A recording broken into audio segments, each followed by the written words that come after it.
Hi Chris, how are you? Good evening, Roger. I'm well. Here we are. It's episode 201. Look at that, 201. That's not bad effort, is it? I can't be happy with that. And it's the 30th of November, so it's the last day of the month.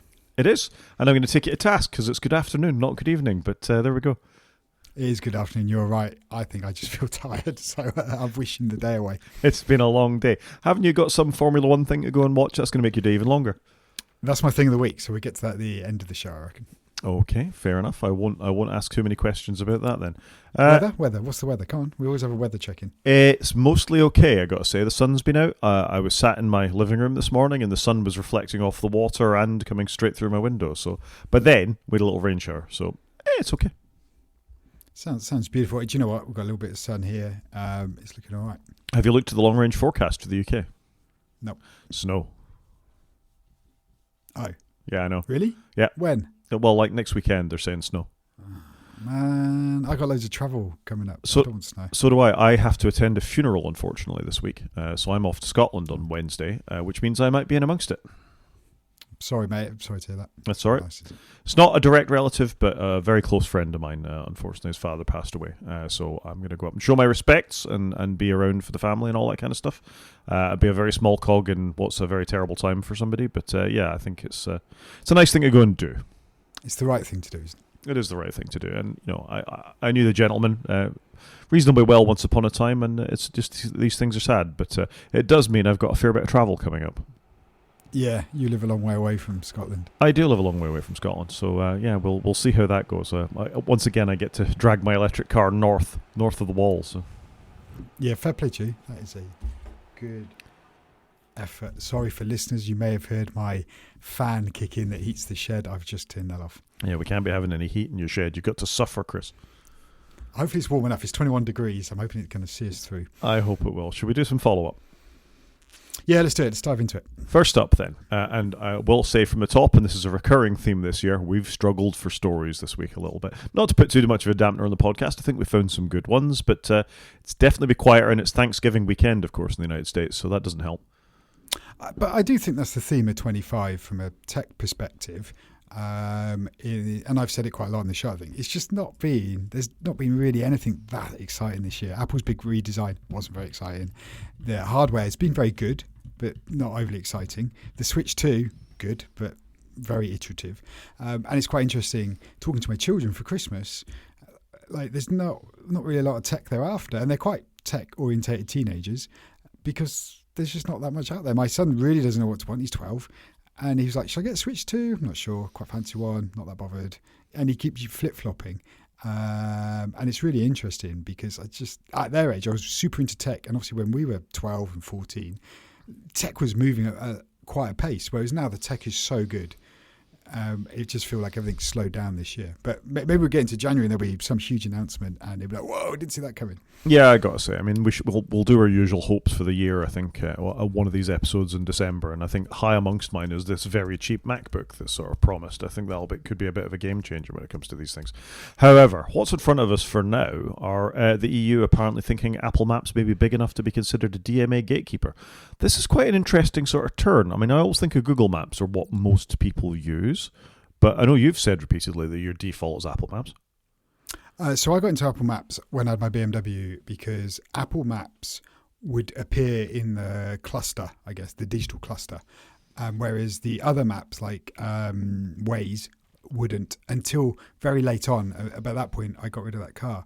And that's why I got into Apple Maps because I was like, well, I want it in the cluster. And it just worked better with the BMW at that time, which I probably think this is fair. Apple Maps, Google Maps, I would imagine Google Maps is like 70% and Apple Maps is 30% globally. I don't know. And I guess there's other localized ones. Actually, it's probably more Waze than Google Maps, isn't it? I wouldn't have said so. I mean, let's face it, most people jumping on a train or something like that aren't using Waze for that. It's only drivers are going to be using Waze. And if you're fair point. And if you're an Uber driver or something like that, I think you can just choose the default map that comes with the phone. So if you've only got Apple Maps, it works with that. So I think they're embedded. Both of them are embedded like your BMW would embed on its digital display. Apple Maps. It very much depends on what you use it for. If you're walking, you might use either. If you're driving, you might use either. So I think the rule is you must have 45 million monthly active end users and 10,000 yearly business users. How they define those things, I'm not entirely sure, for the past 3 financial years. And I got to think, for the amount of iPhones that you see, even just in the UK, they're going to be well over 45 million active monthly users.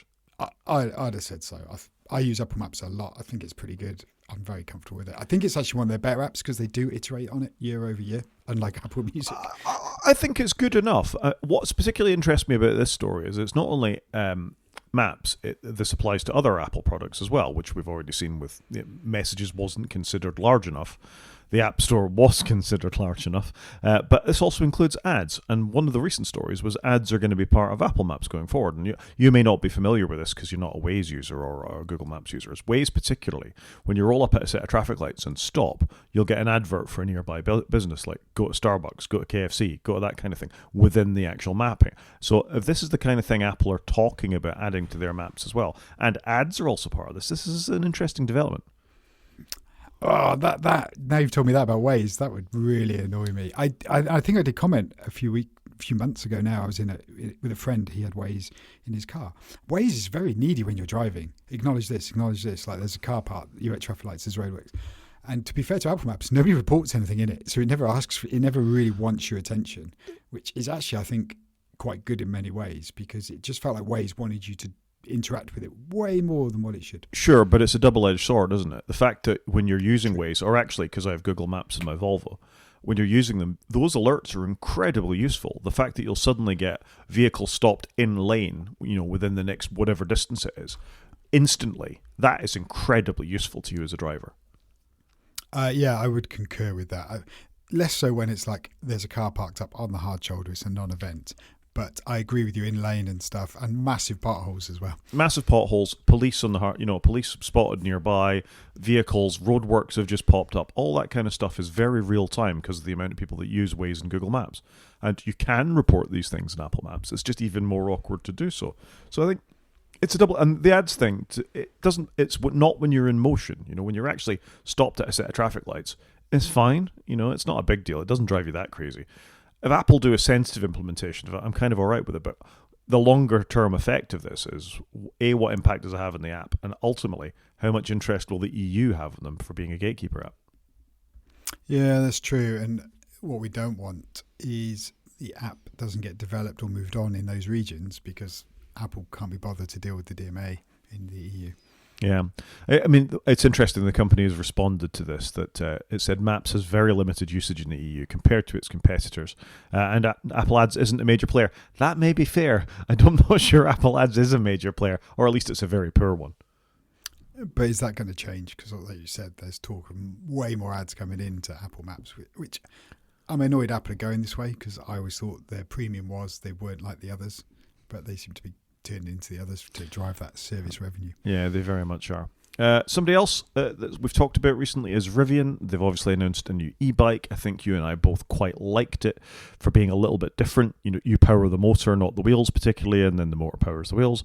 It's definitely a different looking thing. However, this journalist from The Verge, Andrew Hawkins, which I'm not going to scroll because I'll get you the usual ad block from The Verge when I do, likes it. It's the software is actually what's won him over for making use of this bike, and I think this is good news for e-bikes. They're definitely a potentially transformative tool. We shouldn't be in cars as much as we are. We should be able to cycle, 5 miles to work or something like that and back within that sort of radius. Anything that can make it easier at a decent price, and the fact that the software can be changed in these things as they come in many other things, can only be a positive thing. It looks interesting. I'm not bowled over by the design of it that much, I must confess, but you're right. I was in London just last week and I'll be back in London this week. It needs a better way of moving people around. The tubes are too busy, the buses are busy, taxis can barely move, cars, I wouldn't even want to drive around London in a car. So there's got to be a better way of getting people moving, and why not get them exercise at the same time? Like, surely this is a big win. It is a big win. I'm okay with the design of this bike. I mean, a lot of the problems with your sort of traditional high-frame mountain bike thing is people with disabilities or shorter people really struggle to swing a leg over them because of the way the frames are. And this is obviously designed to make it easier to get onto. I also like the fact that it looks to have proper suspension on it as well. The way that the swing arm here is attached to the frame looks like it's actually going to move a little bit, and it's got shock absorbers at the front, upside-down shock absorbers at that. Very cool, very trick. So this is probably quite a nice, comfortable bike to cycle on.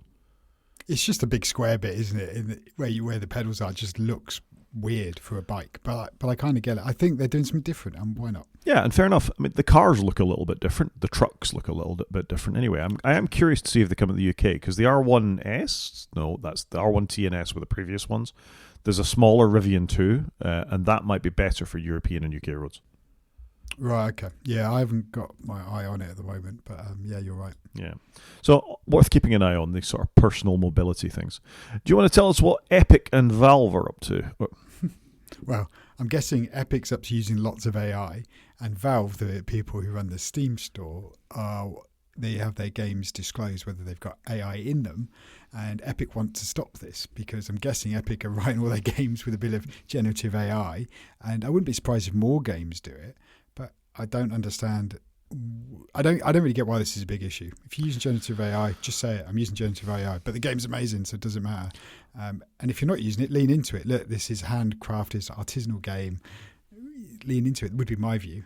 What do you think? Well, it's interesting. Steam already have a sort of warning that you're meant to fill in to say you have used generative AI as part of your game. And Call of Duty Black Ops 7 has come into a lot of flack, that's pun not intended, for its the fact that it does use generative AI for sort of player trophies and cards and things like that, and they've had a lot of pushback. The game hasn't sold particularly well, it's not been received particularly well by fans, and then you've got this generative AI thing as well. And they haven't been particularly slammed for it by reviewers, but they absolutely have by fans. So what Tim Sweeney's saying here is that generative AI is a thing, get over it, basically, to Valve. And Valve are pushing back, going, no, you just need to say that, as you said, that this game was developed using generative AI.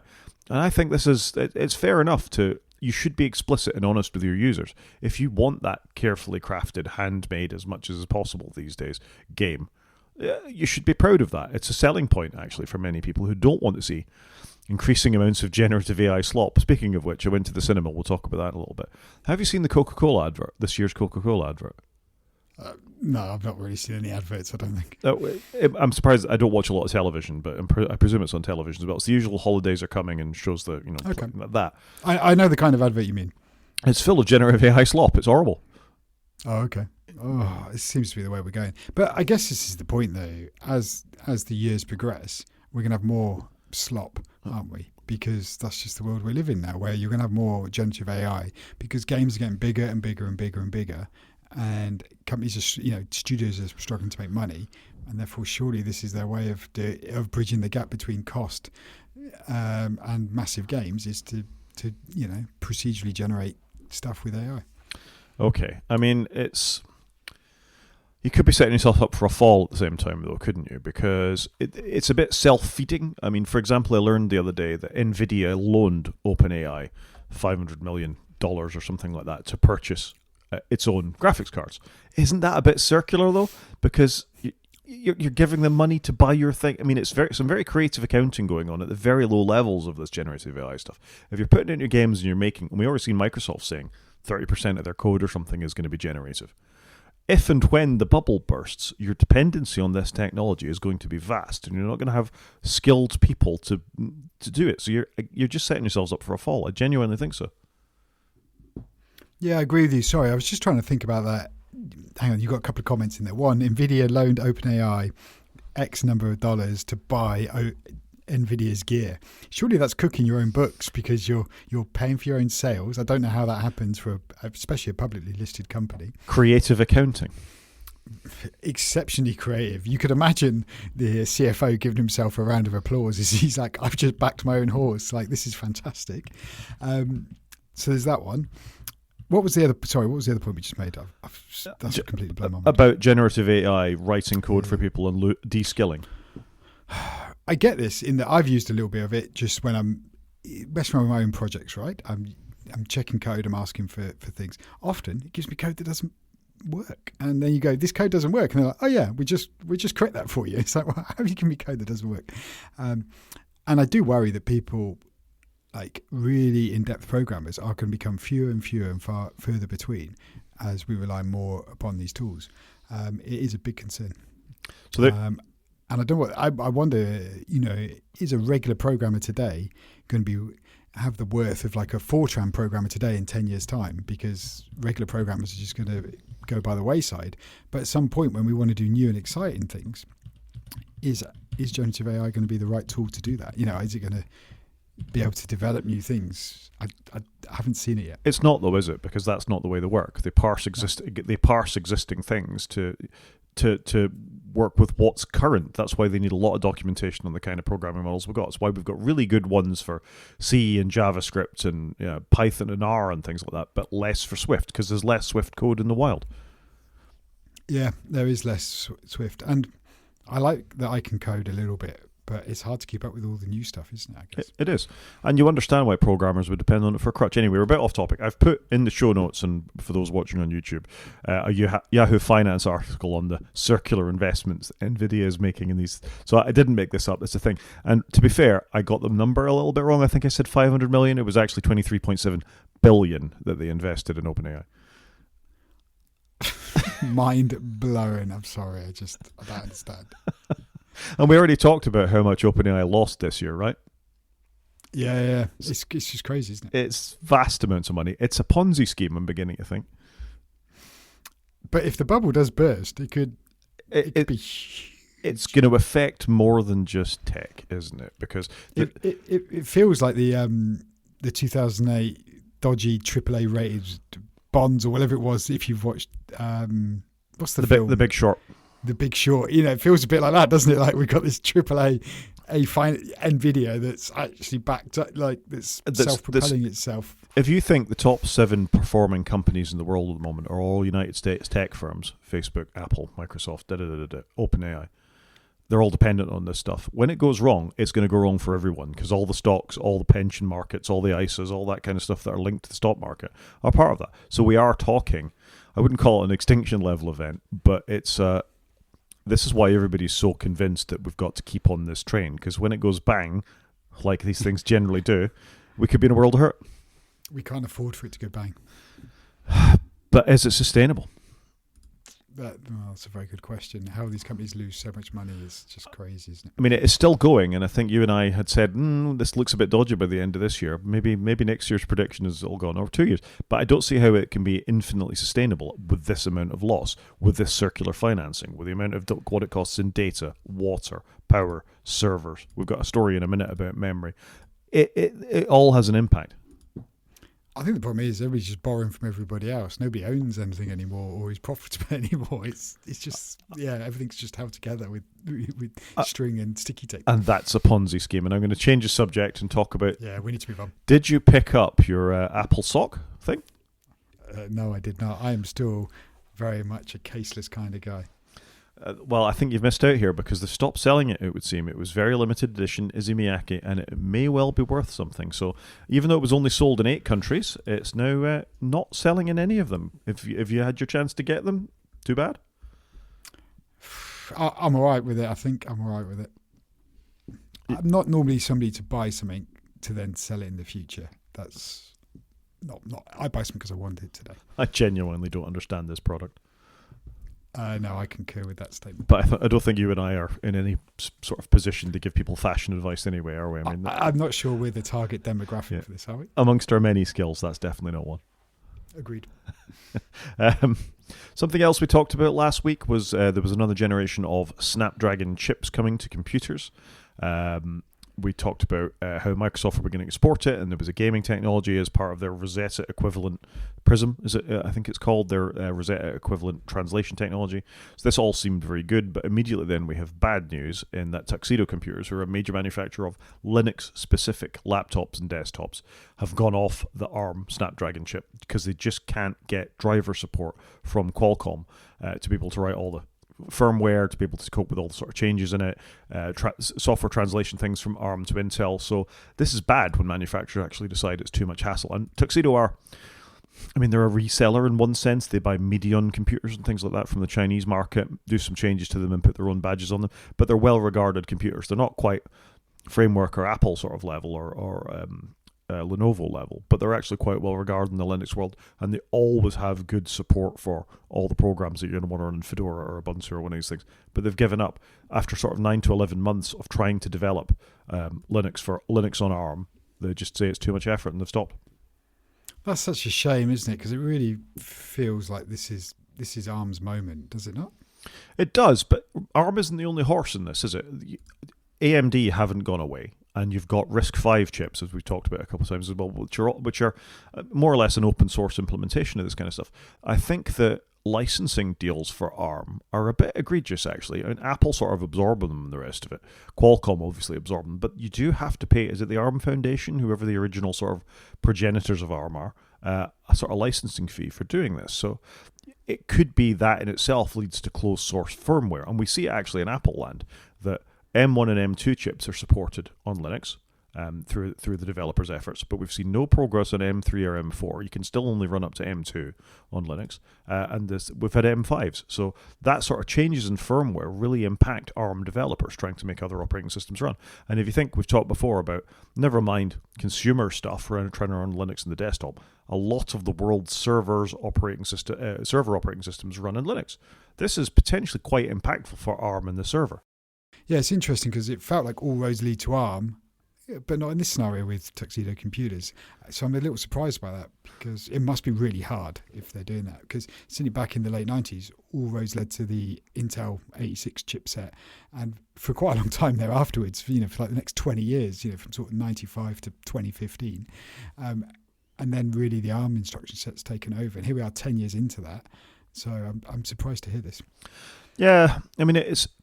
For a developer like this who is German-based, and you think we've talked about all the German desktops that are going into German government, police forces, etc., that are Linux-based, all of these users would want a laptop that would have better battery, better performance, all the things that we know ARM chips are good for.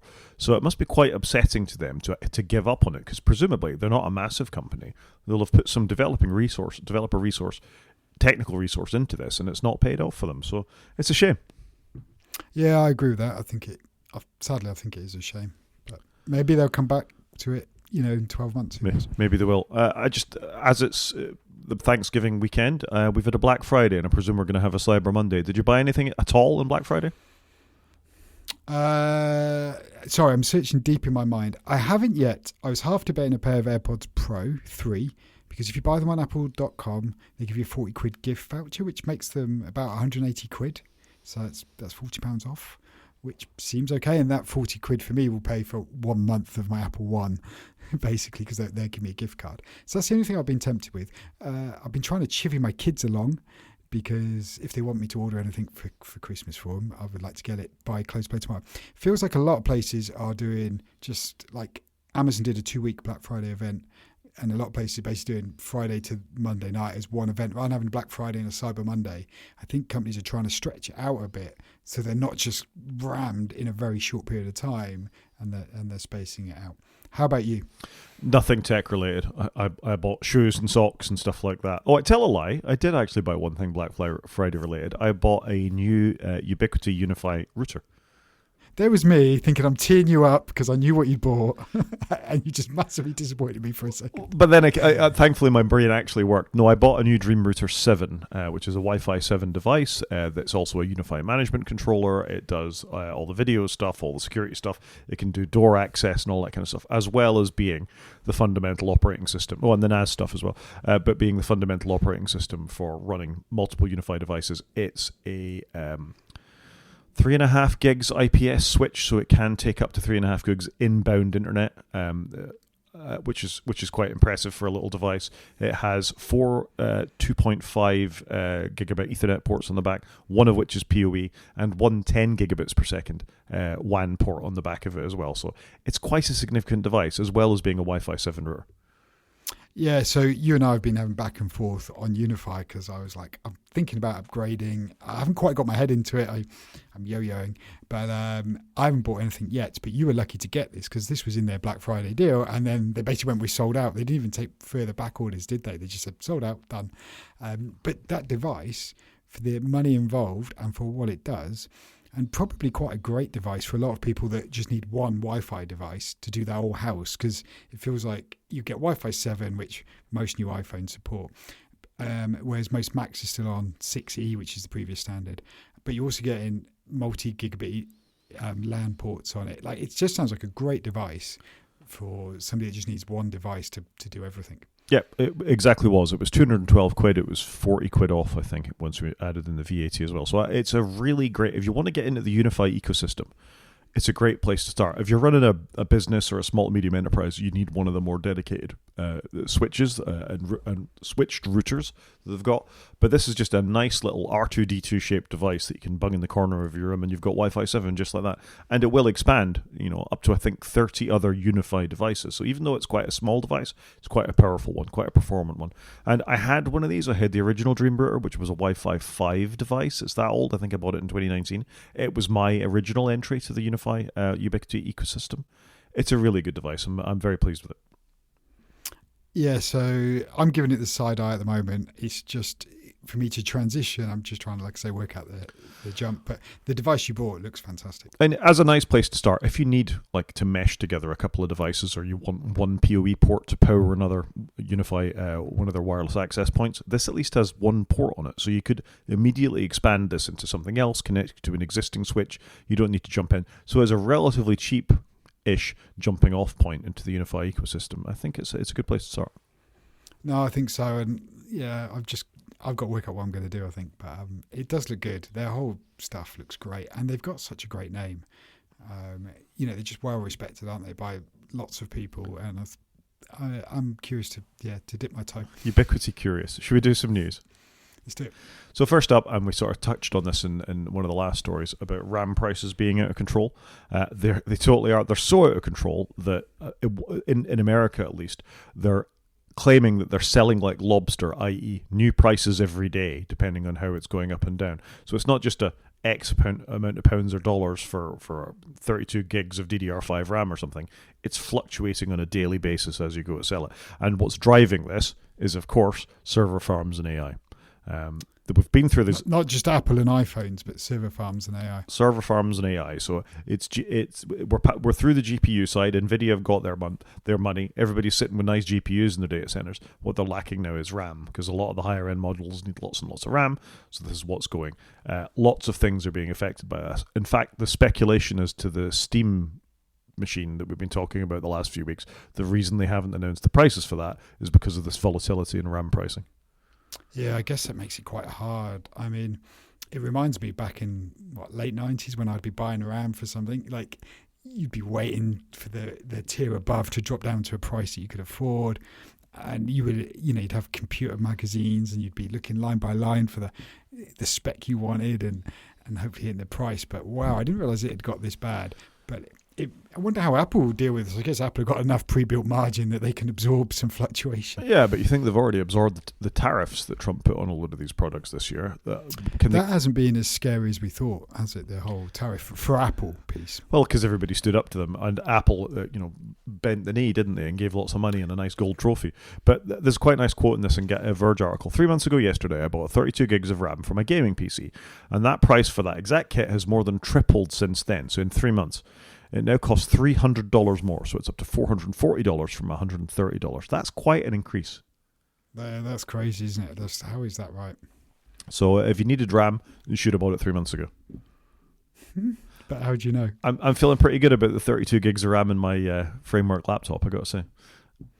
Yeah, I'm feeling quite happy I don't need to buy any kit at the moment.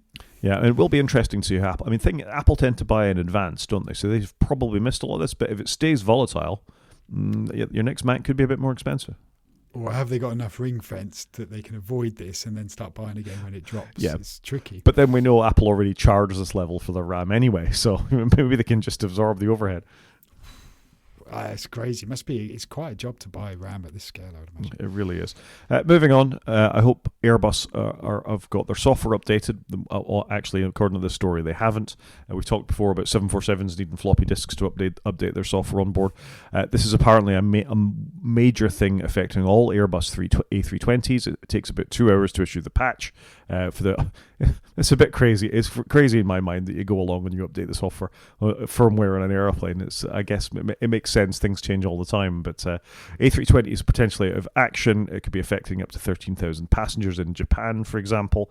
That's just 95 flights cancelled, and that's that phrase. But again, it's the Thanksgiving weekend, so American carriers who are running Airbus A320s could have been massively affected by this.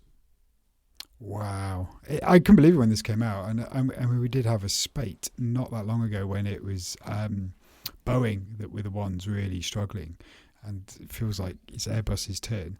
But it's still worrying, isn't it? Would you want to be jumping on an Airbus A320 right now? I'm not sure I would. Well, I mean, but to be fair to Airbus, their planes weren't falling out the sky like Boeing's were. You know, those two crashes related to software, the MCAS device within Boeing's 737 Maxes, is a very different thing to this, where, I mean, if you read the actual thing that's happened here, I'll read the announcement in its fullest. The European Union Aviation Safety Agency said it issued an emergency airworthiness directive after a problem manifested on a JetBlue American flight on October 30. Airbus said that an analysis of the event revealed that intense solar radiation may corrupt data critical to the functioning of flight controls. Quite important. Solar flares or bursts of electromagnetic radiation from the sun are known to cause radio blackouts and the disruption of satellite and GPS signals. To prevent further issues, the affected planes would have to revert to an earlier version of the software. So, I mean, it's fairly rare.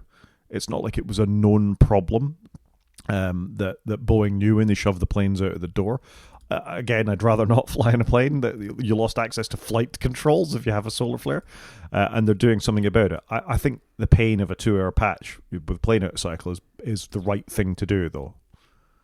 100%. Surely, like, it's worth patching it and ensuring safety than risking it. Like, I just wouldn't understand that world. But yeah, it's crazy, isn't it? Yeah. Like, it's just crazy. Like a 2-hour patch, and the way airplanes are run, and they've got such small turnaround windows, it's probably quite a challenge for them. Yeah, they're not making money if they're not in the air. I mean, that's the way the airline industry think about it. That's why they keep an airframe 19, 20 years, and they want it in the air as much as they can be with as little downtime. This could affect up to 6,000 A320s. I mean, that's a lot of aircraft. That's a huge amount of aircraft. And it's obviously a very common model, because it's certainly one I know I've been on. I don't know a lot about airplanes, but I know I've been on quite a few of those. I think it's their sort of 737 variant, the A320. It's that sort of shorter hop sort of aircraft, so well in use by lots of carriers. Yep, yeah, like European trips from here. Yep, I'm trying to remember if I flew an Airbus A320 with JetBlue to the United States. In fact, I think I might have done that. Yeah, maybe. I could look back and find out, because my wonderful Flighty app tells me all that kind of stuff. Moving on, however, we talked before how it was weird that Apple who previously had a relationship with Red, who are a charity, an AIDS charity, I think they are. Apple and Red had nothing ongoing. However, they just announced an Apple Pay partnership for $3 million. This is really weird for a company that used to make product Red. Phones, well, yeah, they did make a phone, didn't they? There was but certainly iPods, cases, all manner of things were product Red before. This seems like a really weird, sudden partnership. And it was a good red. Like, some of they were good red cases. I think one of my parents have got one, the XR in red, and it looks good. Like, I don't understand why they stopped doing it. It's a charitable event. It was a great colour. Like, why did you stop this? But it's great they're doing it. Yeah, they're doing an event now where they're basically, what does it say? Apple will donate $5 for every qualifying purchase made via Apple Pay through December 7th. So it's pretty good, isn't it? Like, if you're buying something off Apple through Apple Pay, you know, some money's going to go to them. So it's going to be a maximum of $3 million, which is a huge amount of money for a charity. So I think it's good they're doing it. Apple, get back in with partnership with Red, because you made some great products with them. Do it some more. It's what are your, like, you know, it always felt like one of their morals was to help charities, and they're always first there with when there's been a hurricane or, you know, some horrible crisis in a country. That they're usually there donating. They should be doing more of this with some of their products. It's a good thing to do. Not enough big tech does this. Yeah, I agree. It was a good, solid partnership. It cost them nothing in terms of sort of financials, but gained them lots of things in terms of perspective, nice looking products, a nice bold colour. helping a charity, like you say, and they are there at the forefront of disaster relief. But something like this is better in the sense that it's ongoing. It's not a reactive thing. This is a continuous way of giving towards something that I think is quite important. And you're right, not enough big companies do that. You see lots of them sponsoring football teams and Formula One teams and all that kind of stuff. Not enough do this kind of thing. So I think this is good, but could be better. Agreed. Real-time follow-up, it was an Airbus A321 that I flew from London Heathrow to Boston Logan Airport. And my most common Airbus is an Airbus A319. So there you go. Flighty told me that. Good old Flighty. I've never used it, but fair play. Never used it. It's a fantastic application. Let's move on. And this was a surprising one to me. A story dropped on 9 to 5 Mac this week that Apple might turn to Intel for its upcoming M series chips. I thought we were done with Intel and Apple being in the same business relationship together. This is quite interesting, though, isn't it? This is like the Intel and Apple partnership flipping on its head, in that Intel used to make the chips and put, Intel's chips, all owned by them and their chipset put into Apple products. Now Apple are going, can you make our chips with the ARM chipset made to our specs and then give them back to us to put in our products? I think this makes a bit of sense because Intel is struggling. They need to find ways of making money. This is probably a great way for them to go. Why wouldn't they've got fabrication chops? They know what they're doing. Why wouldn't they do this for the biggest tech company in the world? And it's got to be where they're making some money, hasn't it? Rather than turn their own chips, make others. I think you're 100% right in all those things. And of course, the last part of that is Intel is an American company. And if they can fab them in the States, yep. Why wouldn't they do that? So they're diversifying away from, they've got a bit of a safety net when it comes to making them in China, making them in Vietnam, making them in India, but also now being able to make something in the United States as well, potentially in Intel's fabs. With another American company, that's going to look good to the current administration. Yeah, and near where I live is where Intel were based in the UK. And they've nothing but downsized, obviously, in recent times. It's quite sad. It's funny, I'm going to pull up the next story now about Apple's lazy AI. But I think our sort of summary of this story, however, is that it's good. For Apple, and certainly for Intel, who need some good news, really. They haven't had very much in the way of good news at all. But as we move on to our next story about Apple's lousy AI, the very first advert at the top there is for Intel's Core ready for tomorrow's innovations. So obviously they've heard us talking. Heard us talking. So Apple, I nearly texted you in the week about Apple's lousy AI because I was trying to use their cleanup tool and it's awful, absolutely awful. And I was like, why did I try and use this? I went and used Pixelmator, far better. Like they've got like a sticky plaster thing as their icon, and you use that, and it's way better. Now I know why Apple bought Pixelmator because they had better tech years ago. I would complain about Pixelmator's AI. I had some headshots done for work this week, and for some reason they put me against a grey background.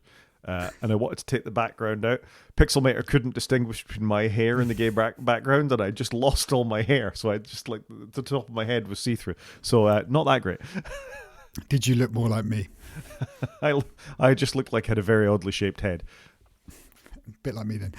Shall we get into the story then? So what's going on here then? So Apple's lousy AI didn't stop them beating Samsung's smartphone sales. So Apple have sold more smartphones than Samsung for the first time since 2011. Yeah. That's insane. It is insane. You think of the volume and different markets that Samsung cover with their phones, and the sort of the be-all and end-all of this is business analysts are surprised that the fact that Samsung has better AI on their phones isn't more of a seller, I think.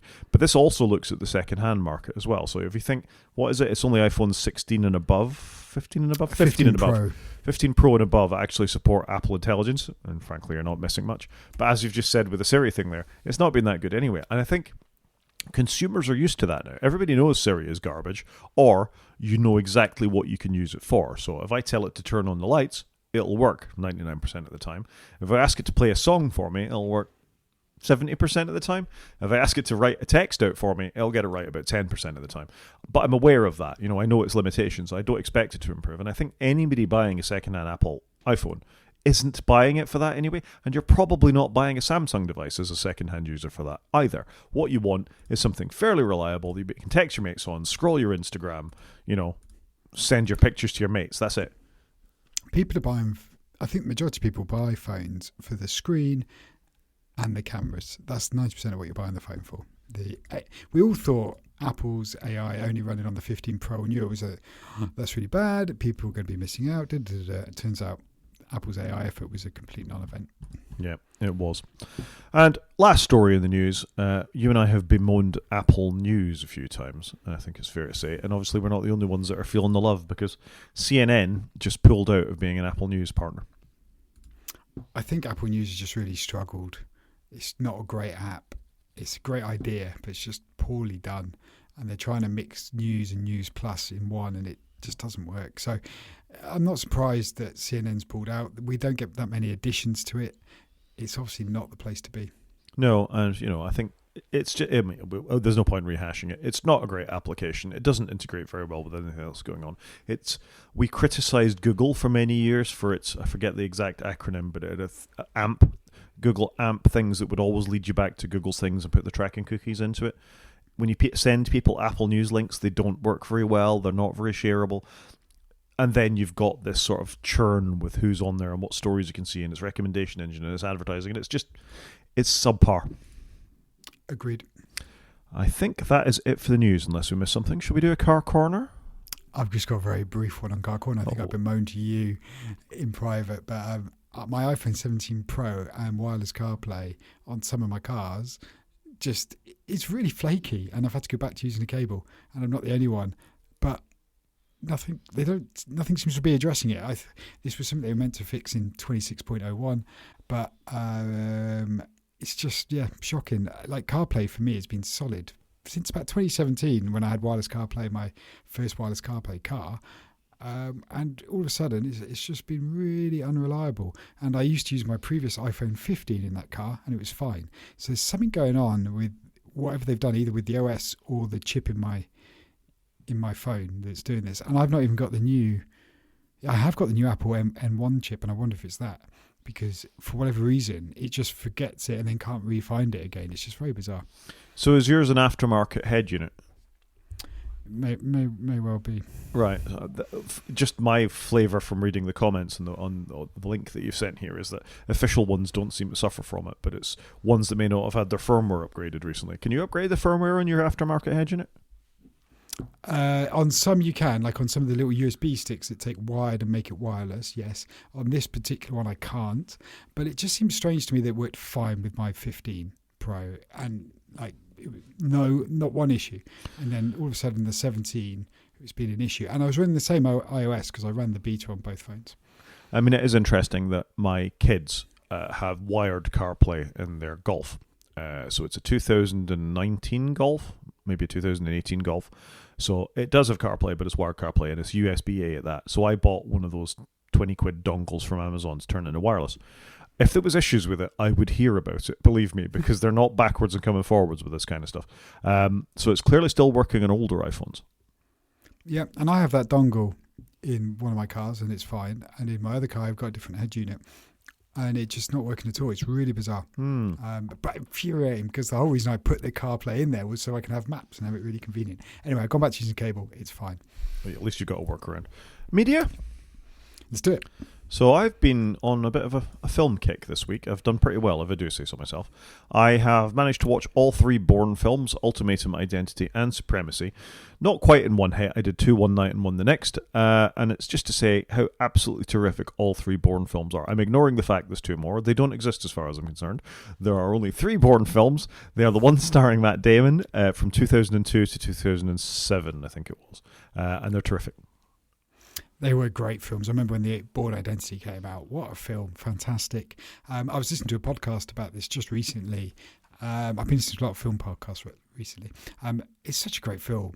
Like, it really cemented Matt Damon as an action star, didn't it? Like, because he wasn't an overly action star before this, but he did Bourne Identity. It was like, wow, it was so good. Love it. Yeah, there's lots of nice touches in it. It's an interesting film. It's got good casting. There's actors for the future pop up in them that you aren't really expecting. Like Clive Owen is one of the hitmen who goes after Jason Bourne at one point within this film. Brian Cox is obviously in it, then went on to have massive success in Succession. He was sort of better known in the UK, I think, at this point. But a very well-directed film. And, of course, for me, looking at it again through the sort of window of sort of Andor and some of the later things that are on Disney+, bringing Star Wars and like a spy story together, finding out that Tony Gilroy wrote them both, really said a lot to me. It's no wonder they're so excellent. Tony Gilroy really has a handle on this kind of stuff. And there's some great car chases, didn't they? Really cool car chases. Every film has a car chase. Normally quite. I think the one in the first one, Identity with the Mini, is probably the best of all three. To be fair.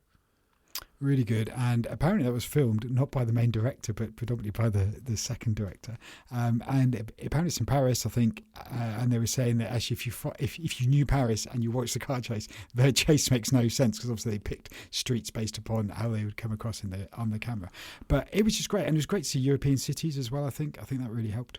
Well, it's definitely got that Bond feel about it, sort of globe trotting around the world, things happening, and I think Casino Royale definitely was influenced by Bourne when they relaunched Bond with Daniel Craig, and he goes all parkour and sort of a bit hardcore, and the fights were a bit more extreme and all the rest of it. It's definitely Bourne influencing Bond in the same way that Bond obviously influenced Bourne to begin with.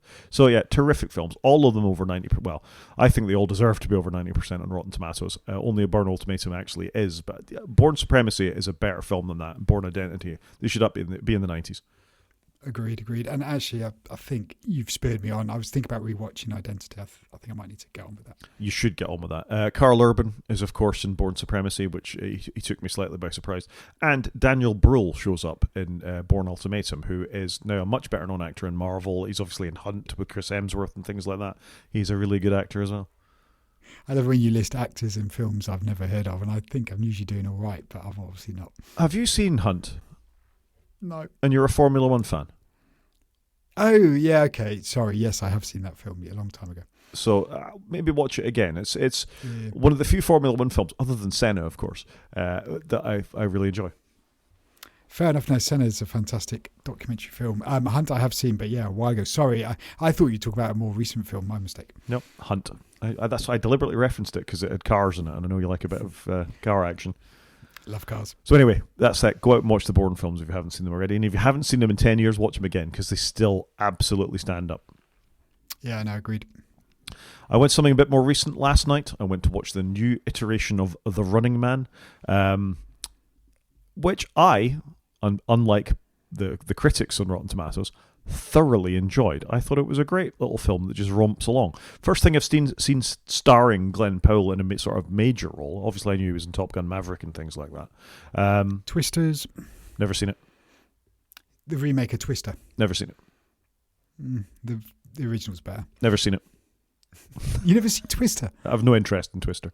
I know it had Bill Paxton and Helen Hunt in it, but it just didn't appeal to me in any way.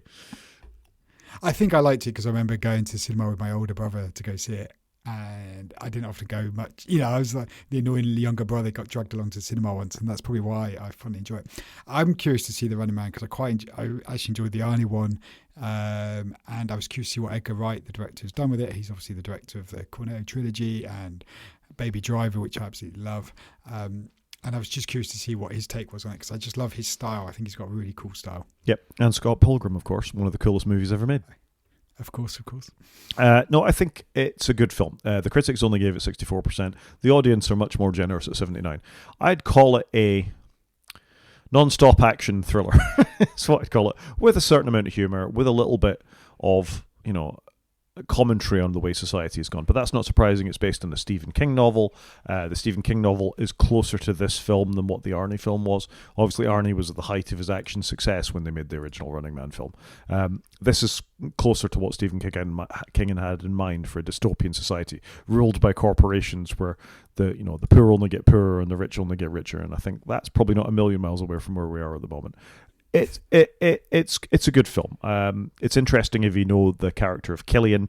The names and things keep coming up from like the main character called Ben Richards, same as he was in the first one. So they've sort of moved the roles around a little bit. The guy they've got, whose name I forget actually, the actor who's playing sort of the Running Man show's announcer. No, that's not Lee Pace. I can't. It's further on, isn't it? I was surprised to see Lee Pace in this film actually, because Lee Pace is always a terrific actor and worth watching. And lots of things. Why can't I find this actor? Is that Daniel Ezra? No, it's not Daniel Ezra. That's terrible. I mean, he's quite a main character. He's maybe the fourth main character. That's not good enough, frankly. I can't find him. There he is. Coleman Domingo is terrific. He's great as the as sort of the host that leads the Running Man TV show that they're featuring it. I'd go and check it out and go and see it in the cinema. I think it's definitely one to watch on the bigger screen. Yeah, I wouldn't mind to go. I've seen the trailer of it, and I thought, actually, I quite fancy a bit of this. We've gone long on that, so I'll very quickly talk about Down Cemetery Road. Have you been watching this on Apple TV Plus? No, but I did finish the third book, but I haven't yet gone and watched the first TV series. I don't know what it is I don't like about this. It's funny, we talked about The Running Man being the sort of wrong way round, that I'm more with the audience and less with the critics, and it's the case with this as well. The audience seem to be enjoying this at 66%, but the critics rate it more highly. It's all right. Sorry. The books are quite jumpy, and I'm curious to. I think I've already said it. I'm curious to see how they're going to do it, but I don't know. I've enjoyed the book. I don't want to ruin it, but I don't know. Yeah, I don't know. Again, I think most of the acting in it's very good, particularly the guys they've got playing the soldiers in it. I think that both one chasing them but it feels like two different shows stitched together. There's a character played by Adil Akhtar, and Adil Akhtar is a great sort of character who works for the Ministry of Defence, and it's like he's in a different film in the sense that there's some very serious drama stuff going on involving abducted children and the MOD and all sorts of things, and he seems to be in some sort of slapstick comedy, and it just doesn't hang together very well. And Ruth Jones, who's an actor, is Ruth Jones. I want to make sure of him criticized. Ruth Wilson. Ruth Wilson, who's a terrific actor who I've seen in lots of things. Women in the Walls was great. Again, I'm not buying her performance, and she's just deeply irritating. And I don't know if that's a thing within the book, but I'm just really struggling with it. There's bits of it that I quite like, but it's not a flat out, this is great, go and watch it from me. I think if they've got nothing better to watch, it's better than some other things on Apple TV Plus, which is hardly a ringing endorsement. Yeah, a character in the book, if memory serves, while ago since I read it, she wasn't an annoying character. She does appear in some of the latter books as well. But yeah, she's more of a main character in this story than later ones, I think. Emma Thompson's great, though. Yeah, and she looks kind of cool with her shaved head and stuff in this. And actually, just linking back to Bourne briefly, I was watching it, and there's a couple of American characters pop up in a train journey, and one of the actors, the gentleman who appears in that, is also in the Bourne films, who appears with Dr. Hirsch as the person who initiates Bourne into the whole Treadstone program. So that was a nice little link back. Have you ever watched the Treadstone TV show? Why would I do that? I don't know. I didn't realise it was a thing until the other day. Yeah, why would I do that? You've watched a film. I've watched I'm going a bit old school at the moment. I'm a bit 2001 vibe at the minute. So I've just watched Castaway, which I don't think I've ever seen before. It doesn't ring any bells. And I think it's rated quite highly on here compared to what I would rate it right now. It's quite slow, and I was a bit gutted because I really like Tom Hanks. I really like Robert Zemeckis. I kind of get the concept, but it just felt lots of it was quite slow, and then the wrap up at the end seemed a bit quick. It was just an oddly paced film, and you suddenly jump 4 years in the middle of it, and then all of a sudden, yeah. But I don't want to give it away, but I don't know. I was a little disappointed after listening to a podcast about it, saying how good it was, and I went and watched it. I was a bit. I don't mind it. I think it's a real study in Tom Hanks being able to hold a film entirely by himself. And again, I think he was at the height of his fame when he wrote this. He may arguably still be at the height of his fame, given the legend that is Tom Hanks. He's never. Yeah, I was going to say he's never not been at the height, I think. Yeah, well, maybe in the early days of Splash or something like that, while he was upcoming. But ever since, I don't know, Philadelphia, I think he's absolutely been at the center of cinema. And he has detractors as well. I don't mind this. It is a Tom Hanks show. I think it's quite a harrowing example of survival, really. I think I'm not giving anything away by saying that. Ironically, last time I watched this was when I was in Mexico with my family. So we'd just flown on a plane through the Caribbean to get to Mexico, and I made them watch this before we flew back, and it wasn't appreciated that I made them watch the big plane crash sequence at the start. No, not the best. And the whole FedEx placement was a bit weird. A bit and overdone. Yeah, but not all that positive to FedEx either, I don't think. It was, not positive, but majorly overdone. It should have been there, but could have been a bit more subtle. Yeah, I'd have gone with random delivery company X. And staying in the past, you've also been watching a TV show. I've weirdly, again, 2001, I've weirdly gone and rewatched 2001, 24, day one. It's the first season of 24 TV shows, which when it came out, was quite a thing. It's 24 episodes. They're each an hour long, and it's a whole day of this secret agent's life or counter-terrorist agent's life. I quite enjoyed it again, actually. The rewatch was pretty good. I'd be curious to see how some of it's aged, because obviously this is pre-smartphone. but actually really enjoyed rewatching it. It was time well spent, I think. And I remembered bits of the story because I have seen it before. But yeah, I don't know, just fancied it. But generally enjoyed it. And Keith Sutherland was fantastic. And the story does get a little far-fetched at times, how they seem to keep losing people that they've rescued and then they get captured again. And it was like, Jesus Lord, why? Surely if you've lost them twice, maybe the third time you get them back, you'd really put some effort in making sure you don't lose them again. But no, well done, and actually stood up all right. And like, it was just quite interesting to watch something tech-ish pre having smartphones and Apple booming and all of that, because there's quite a lot of Apple products in it. Your TI book was in here. There were some Mac Pros in there. There were some great studio displays and just some. Yeah, it was good. It was of an era, and I just generally enjoyed it. Yeah, it's not bad. I always remember watching it thinking, when does he find time to go to the toilet? Because you were following along pretty much in real time, and it is 24 hours. And he spends a lot of it either sitting in a chair in the CTU. Have I got that right? Was it CTU? Yeah. And counter-terrorism unit. And I remember the ringtones on there being quite iconic. I got my office phone to do the same thing, so I felt like it was in CTU. I would be interesting to go back and watch it, really, I think. I remember it falling off quite rapidly in latter seasons, though. Yeah, I think that's right. And also, how is he not super cranky in like hour 20? You know, he's been awake for 20 hours straight. He was just about to go to bed at the start of this. Like, you'd be miserable, wouldn't you? And just fed up with the whole thing. But anyway, quite enjoyed it. It was a good watch and very well done, I think, the way they plotted the 24-hour window. So, and the guy who plays the president, he's fantastic. I love him. Dennis Haysbert. That's the guy. He's awesome, because just like him in Heat, he was in a minor part in Heat, the film from '95. Then he's in this. I just think he's awesome. I think he's got great screen presence.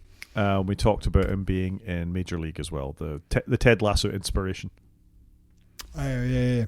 I think he's awesome. I just really like his whole demeanour. I thought really good. Should we go on to games? No. Have we done your homework, Chris? Master and Commander. Master and Commander. I haven't watched it, but I've downloaded it on iTunes, so I've got it ready, and it's lined up for some point this week. I'm doing some travel this week, so right. There should be time in a hotel when I'm bored to pop this on. I'm going to hold you to it next week. Moving on. I must confess, though, I did watch the start of Gladiator 2. Okay. After listening to a podcast about Gladiator 1. Have you seen Gladiator 2? No. Yeah, a bit disappointed. I think there's a reason I haven't seen Gladiator 2 yet, and that's because of that reaction they just gave.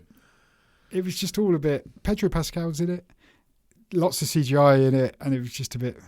I don't know. I'm really disappointed.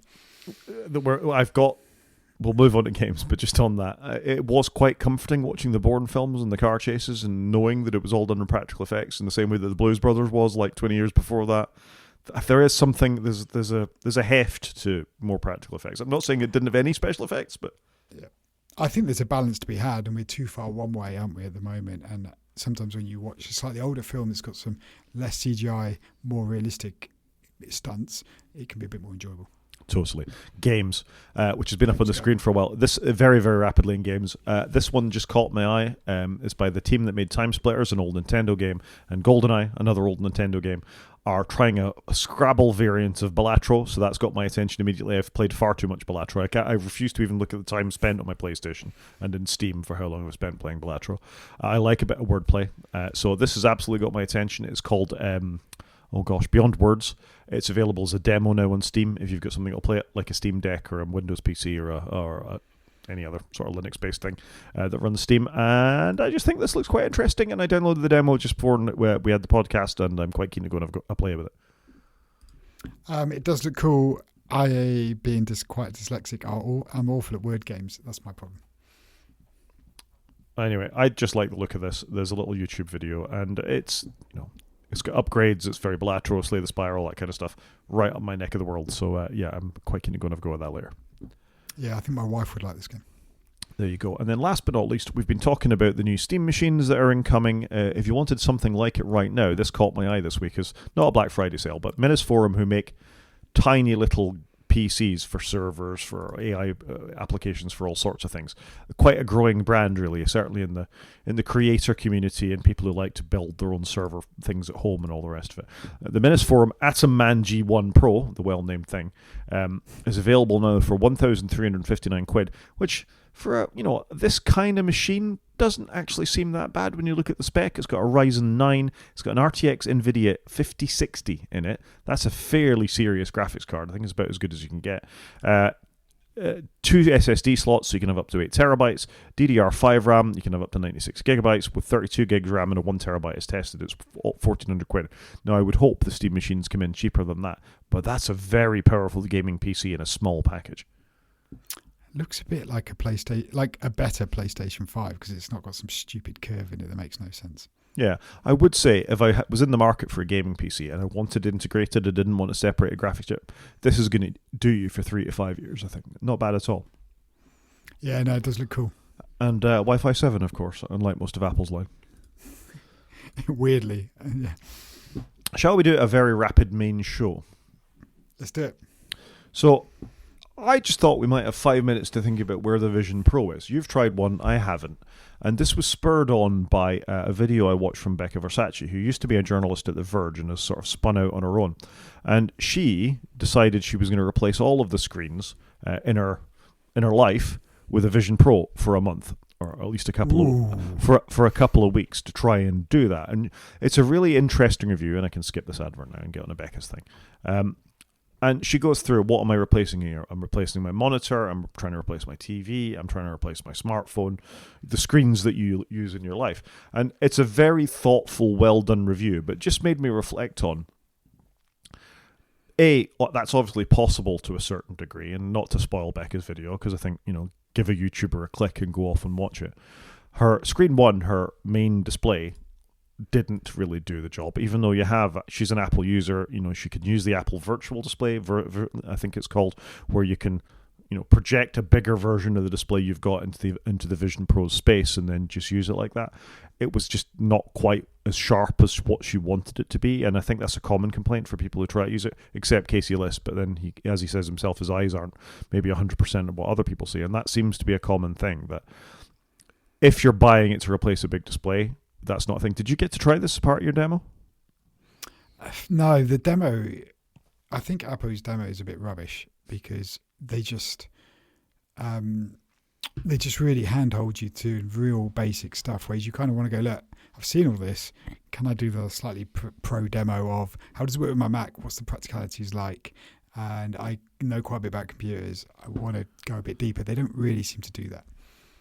Yeah, I think that's probably fair. So she talks about her main primary screen. She talks about her laptop. And in that case, it is better because you have suddenly got a huge amount of space when you're sitting on an airplane or something like that. It kind of makes sense in that scenario. Screen 4, the living room TV, I think was fine, except when this is your common problem with it, I think, when you're with your partner and you're trying to watch something else with it, you both need to be in for $3,500 dollars on Vision Pros, and that's just not practical and not that great a shared experience anyway. However, if you're traveling, sleeping, trying to be quiet, whatever, you have then got that massive display with you. But what you're seeing with all these screens that you got, and just to finish off with a smartphone, when you look down at a smartphone with the cameras inside the Vision Pro, unless you've got it paired, it flickers, and it's obvious that you're not looking. It's got the refresh rate problem that you often have when you're looking at things with cameras. So I think that's a problem if you just look at it as a pure screen replacement. So I don't know how you feel about all that, but just on that, it doesn't feel like it's hitting the mark for what you want a $3,500 device to do. And that's... I think I'd worry a little bit that you're surely not doing your eyes any good with not having any natural daylight coming in or anything like that. The bit I often, and I've said it before, is like playing PlayStation with my son. We often play together, even though he could see me on the screen. If I was wearing the VR stuff, I just don't feel like you're that engaged. You can't just turn around and look him in the eyes kind of thing. And that's why I haven't really gone for any VR. I quite fancy getting one of these Vision Pros. I always have, but they're just too much money to even just have a flutter. I was hoping with the M2 ones, they might be a bit cheaper on eBay or something, but they're not really hitting that mark. I think it's an interesting experiment, but I just don't think it's there yet. And like you say, I would imagine it's quite straining on the eyes if it's a bit fuzzy and with the foveated rendering. It's got to be quite a bit of eye strain, I would have thought. I would imagine long term this probably isn't good for you. No, and in Becca's point here is, she's got longer hair than you and I have got. particularly you, perhaps. It's not hard for me. But she says the straps really mess with your hair. If you wear them for any period of time, then you end up, with all helmet hair, effectively, for what's going on. And the weight and heat continuously on your face, and it's resting on your cheekbones, even with the improved straps and things like that, are a significant problem. So I think there's issues with wearing a device like this. There's the socialization, the fact that it's not good enough to replace your main screen all the time, good enough for a laptop. But frankly, I don't mind looking at my laptop screen. Where if I'm going to be very, very constrained, then you just got to get on with it and deal with the limitations. It's a luxury to have $3,500 to spend on a slightly bigger display that sort of hangs in space around you that most people don't have. And then the second part of it, which he doesn't go into in too much in our video, but this recent article in Ars Technica does, is the almost complete lack of supported software that embrace the VR experience. And we hear about Apple Tech Podcast and other people, Accidental Tech Podcast and others talking about that too. So you don't have Apple really releasing lots of content to make the best use of the device, compounded by developers actively pulling away from the device. And I think it's going to be a great failure. I think it's Apple's Mac Pro that's stuck to your face. Unless they can release a cheaper one more quickly, they're going to have their lunches eaten by Meta Ray-Bans and all that kind of stuff, where you have an AR experience, not a VR experience. And I think this product was too little too late without the sort of development push that Apple really should have put behind it. Yeah, it's weird, isn't it? Why haven't Apple released all their own apps for it and, constantly iterated? And we've said it before with some of the software like Apple Music, it would move on more if it was a one-person show developing it, because they're just not iterating, and you can't get all of Apple's iWork suite on it natively, which is just crazy after this, and we're a couple of years in. So I think that's been a little frustrating. And their price, I can't believe they've done nothing to try and just get that cost base down, and get Netflix on board. Some of this stuff is a no-brainer. I 100% agree. And the reviewer from Ars Technica here, he says here's the software he uses every day on his Mac: Firefox, Spark, Todoist, Obsidian, Raycast, Slack, Visual Studio Code, Claude 1 Password. None of those are supported. That's crazy, isn't it? And they're all quite mainstream stuff. Apple should be working with these guys and incentivizing them to get the apps on there and make the Vision Pro so desirable that people will want to spend the money. Whereas at the moment, like I say, I would like to try it, but I can't afford it, and I just don't think I'd use it enough. I mean, if you just picked one of the biggest browsers in the world, Firefox, and Slack, one of the biggest communication tools of this, both of which I use every day for work, every day, and they're not there. So immediately it's a non-starter. Yeah, it's true. And I think if I tried to use one of these at work to join a meeting, I would just have the mickey ripped out of me for having a persona as me. I think people would just go to town on me because they wouldn't get it. Yeah. So I think it's fair to say that unless Apple do something fairly drastic fairly quickly, this is probably a niche product that's only going to get nicher and it will eventually just be killed. Or they actually release a version 3, which is a complete step away from where they are now, which actually deals with all these issues. It'd be interesting to see where they end up. I just think they spent a load of development time and just shoved it out the door, even though it wasn't ready as a tech preview or developer review. But the problem is the developers haven't bit into it. If this had been a $1,200, maybe even a $1,500 product, I think they'd have got many, many, many more people on board. But it's just too much. I think £1,500. It's a lot of money, but a lot of people, if it was cool and compelling, people would find it. Yeah, I think that's probably fair. Anyway, that's all we've got to say about that. We were going to do a discussion on light phones, but I think we're going a bit long, Chris, so we'll just move on and do App of the Week. Let's do it. So my App of the Week this week isn't really an App of the Week. It's a website, and it's a well-known website called XKCD. So this is Randall Munro, who's been drawing XKCD cartoons for practically as long as I've been using the internet, I think. Certainly in the last 10 years, but they're very famous. You see them pop up in all sorts of things. And he's got stick figures, basically, are his thing. But he's clearly a scientist of some sort. Very thoughtful guy. Amazing books. In fact, I've got one on my shelf next door, What If 2, where somebody gives him a ridiculous scenario like, what if everybody on the Earth jumped up and down at the same time? What would happen to the planet? And he properly goes into it. Does the physics, does the chemistry, does the calculations are in it, tells you what happens. Anyway, this, I thought it was worth mentioning today, just because he's done a 10-year special and a 15-year one of clearly him and his partner having got a cancer diagnosis and taking it every day at a time. And it's worth reading it. I will say no more than to say it made me tear up at the end. I don't think a cartoon has ever made me tear up before. But it's a beautiful thing. Extremely well illustrated, extremely well told. I'm beginning to well up at the thought of it again now, actually. It's a very nice thing indeed. So it's acutely observed, well written, and just every time is a joy to read. And this is no different. So, yeah, XKCD. If you've never heard of it, check it out. Yeah, I'd concur with that. I think it's a good cartoon. And like you say, it's always been really well done. So, yeah, I think it's good. There you go. Thing of the week. So I've gone with just F1 because today is the penultimate round of F1 for this year, and they may or may not determine who the winner is today of the championship. The manufacturers ordered McLaren; they won it months ago, and it was largely a done deal all year. But the drivers is coming down to the last two races, and I've just generally enjoyed the theatre of it. Some of the races have sadly been a little dull. Lewis Hamilton has had a nightmare in the Ferrari, but this is the last year on this regs, so we're going to come back in 26, so cars are all going to be different, and there's going to be Audi in the mix, and there's going to be Cadillac in the mix, and so it's going to be quite cool next year. But it's just an exciting end to the race, and I'm literally going to hang up on you in a second and go and watch it, and there'll be a happy 2 hours spent. Hopefully there's a bit of action on track, because the little race yesterday was a little dull.